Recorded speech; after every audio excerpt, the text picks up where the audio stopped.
My name is Eleanor Whitmore. I'm 72 years old, and a week before my son's wedding, I overheard something that shattered my heart into 1,000 pieces. I was standing in my kitchen, flour on my hands, making cookies for their special day. I'd spent months preparing. I'd promised to handle the entire buffet, $3,000 of my own retirement money, because I wanted to give them the perfect gift. I was decorating the hall, coordinating vendors, pouring my soul into making my only son's wedding unforgettable. Then I heard voices on the patio. My future daughter-in-law Sloane, talking to her sister Maribel. And what I heard made my blood run cold. Julian's mom is going to watch all 15 kids during the whole party, Sloane laughed. The old lady can handle the screaming brats while we adults enjoy ourselves. She won't even realize we're using her. I stood frozen behind the curtain, my heart pounding. Betrayal. Manipulation. After 2 years of treating this woman like the daughter I never had. But here's what they didn't know.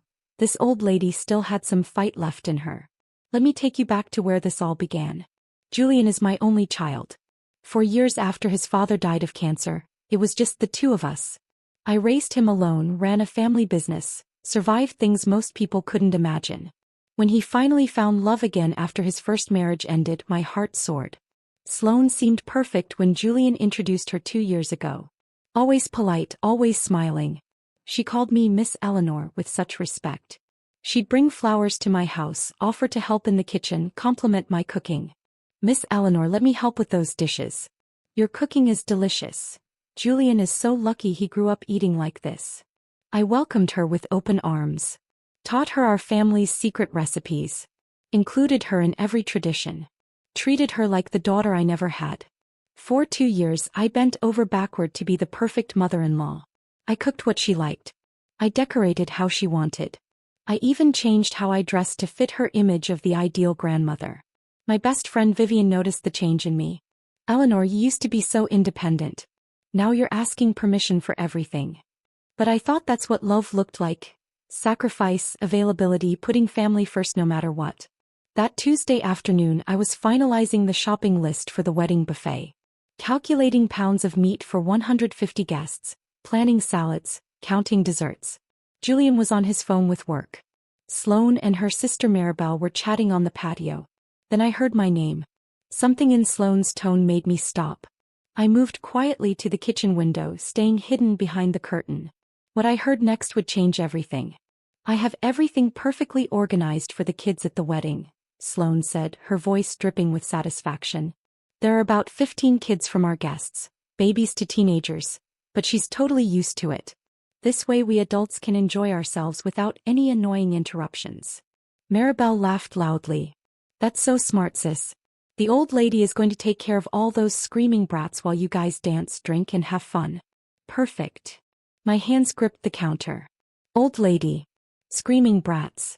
Exactly, Sloane continued, her voice turning cold. I already told Julian that his mom is great with kids and loves watching them. She won't even realize we're using her. She's always willing to help with whatever.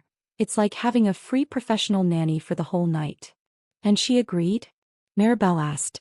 We didn't even ask her directly, Sloane laughed. Julian just mentioned there would be some kids at the wedding, and she immediately offered to help. Of course we said yes. She's perfect for the job, she has experience, and she's not going to charge us a thing. I felt like I'd been slapped. There I stood, covered in flour from baking their cookies, spending my savings and energy to make their day perfect. And they were planning to use me as free labor without even asking. But Sloane wasn't finished. The best part is that since she'll be busy with the kids all night, she won't be able to eat much of the buffet she's preparing, more food for the important guests. They both laughed like it was the funniest joke in the world. My heart pounded so hard I thought they'd hear it. 72 years of life, raising children, always putting family first. And this was my reward? To be treated like a servant, available 24/7? The conversation continued, each word cutting deeper. You know what else I like about the plan? Sloane said.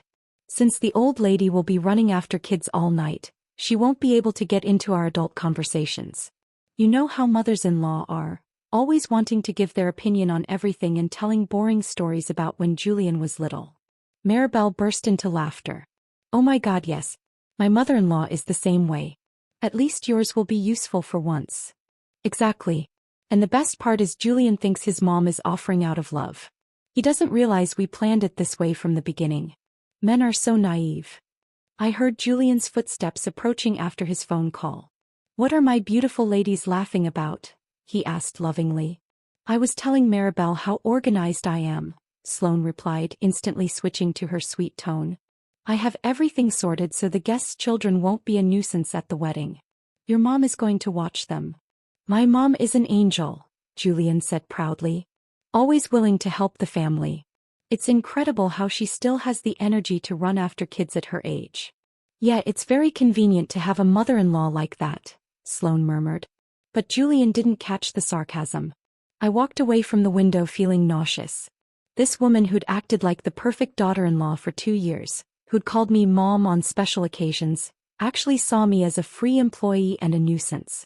I went to my room on trembling legs and sat on the bed I'd shared with my husband for 30 years before cancer took him. I looked at family photos on my nightstand, Julian graduating college, his first communion, our beach vacations when he was a boy. I'd dedicated my entire life to being the best mother I could be. And now I discovered I was just a useful tool. Over the next few days I acted normal. When Julian called about wedding preparations, I answered cheerfully. When Sloane visited and told me to relax and enjoy myself, I smiled and nodded. But inside, a plan was taking shape. If they wanted to play dirty, I could play too. After all, I'd lived 72 years. I'd raised a child alone after being widowed. I'd run a family business and survived things they couldn't imagine. I wasn't going to let them treat me like a servant. 3 days after overhearing that conversation, I called my best friend Vivian. Viv, I need to tell you something, and then I need your help with a plan.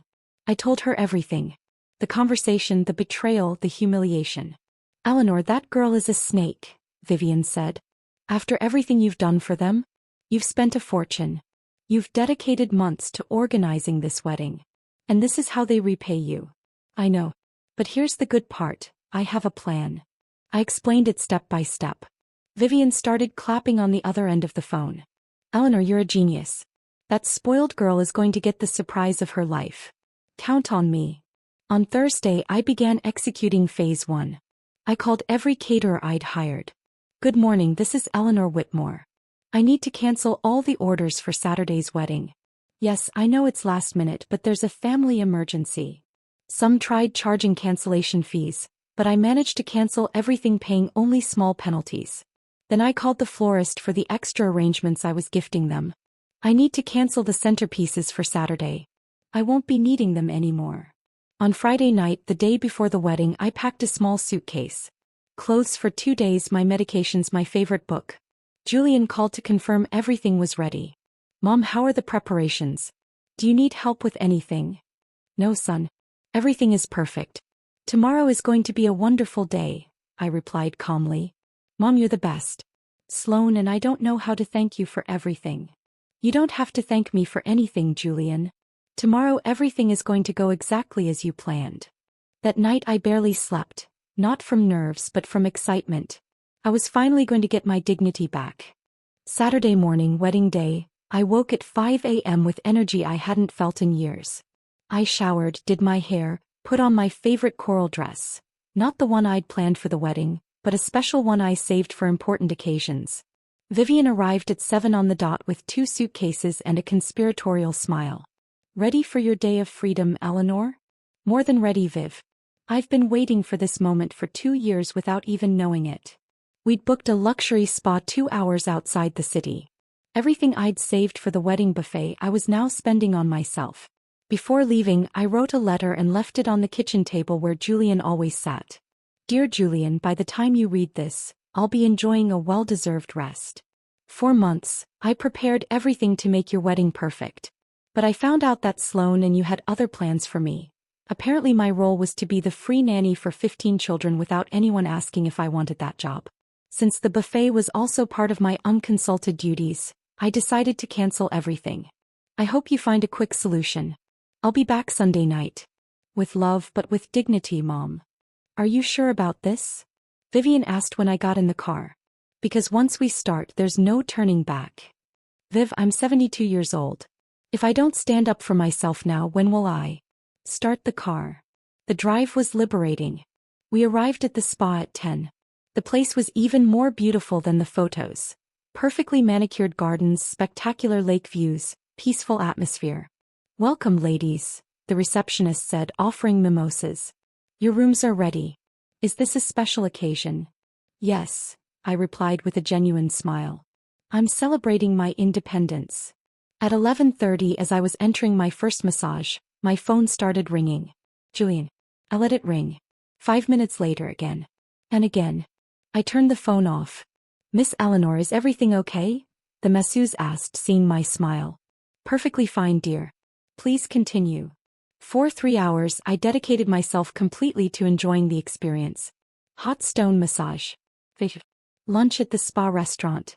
Delicious food I didn't have to cook myself. "You know what I like most about this?" I said to Vivian as we drank white wine on the terrace. "For the first time in 2 years, I'm doing exactly what I want without having to ask anyone if it's okay." At 3 p.m. I turned my phone back on. 17 missed calls from Julian. 8 text messages. 3 calls from Sloane. The texts grew increasingly desperate. "Mom, where are you? Mom, I found your letter. Please call urgently. Mom, the wedding starts in an hour. Mom, where's the food? The guests are arriving. Mom, please. Can we talk about this after the wedding? Mom, Sloane is crying. Please help us. Mom, there are 15 children here and we don't know what to do with them." I took a deep breath and dialed Julian's number. He answered on the first ring. "Mom, where are you?" he yelled desperately. "Hi, son. I'm at a beautiful spa with Vivian enjoying a chocolate massage. How's your wedding going?" "Mom, this can't be happening. The guests are here and there's no food. The caterers are asking where the buffet is. Sloane won't stop crying. Oh, son. Didn't you read my letter? I canceled the buffet when I found out my real job was to be a nanny, not a guest. But Mom, the wedding has already started. We can't cancel now. Julian, you're a 45-year-old man with a good job and a fiancé who's apparently very good at organizing. I'm sure you'll find a solution. Is there a fast food restaurant nearby? Mom, you can't be serious. Son, I've never been more serious in my life. Enjoy your wedding. We're going to enjoy our spa. Wait, Mom. Sloane wants to talk to you." I heard noises, crying, desperate voices. Then Sloane's voice, no longer sweet. "Eleanor, you can't do this to us. You promised the buffet. There are 150 people here." "Sloane, my dear," I replied calmly, "I promised the buffet when I thought I was a special guest at your wedding. But when I found out I was actually the free domestic worker, I changed my mind. Labor should be paid. And I never charged for my services. But the kids, there are 15 kids here and their parents expect someone to watch them. Yes, I imagine that must be very difficult. Don't you have a sister who can help you? What was her name, Maribel? I heard she thinks I'm very good with kids." The silence was delicious. How do you know about Maribel?" Sloane stammered. "Oh, sweetie, you learn a lot when you're 72. One of those things is that walls have ears. Especially when people talk so loudly on my patio." I heard chaos in the background. Children crying, adults talking loudly, furniture being moved. "Eleanor, please, can we talk about this later?" "Sloane, you don't need anything from me. What you need is a professional nanny. They charge around $10 an hour per child. 15 kids for 6 hours. That's $900. Cheap compared to the $3,000 I spent on your buffet." That phone call changed everything. When I returned home Sunday evening, Julian came to apologize.